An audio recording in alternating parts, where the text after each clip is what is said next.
একটা লোক আমাকে বলছে যে 3 বার সূরা ইখলাস পড়লে কোরআন মাজিদে একবার পড়ার সমান নেকি হবে। তাহলে তো মানুষ দিনে 1000 বার কোরআন মাজিদ পড়বে। তো বলছে পড়ে না কেন? তুমি পড়ো। আল্লাহর কি রহমতের অভাব হয়েছে তুমি ব্যাগ ভর্তি করে নাও? তুমি পড়ো না কেন? হাদিস তো সহি। সূরা ইখলাস একবার পড়লে 10 পারা, 2 বার পড়লে 20 পারা, 3 বার পড়লে 30 পারা। মুহাম্মদ সাল্লাল্লাহু আলাইহি সাল্লাম বলেছেন 30 পারা। অতএব 30 পারায় চূড়ান্ত। পড়ে কে? পড়ে কে?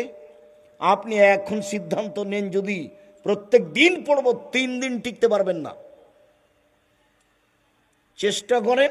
হ্যাঁ, তাসবিহ হিসাবে যদি নিয়ে নেন যে ফজরের পরে বসে বসে পড়বই 3 বার সূরা ইখলাস, 3 বার ফালাক, 3 বার নাস, তাহলে আপনার অভ্যাসে চলে আসবে, অভ্যাসে জিকিরের মধ্যে চলে আসবে।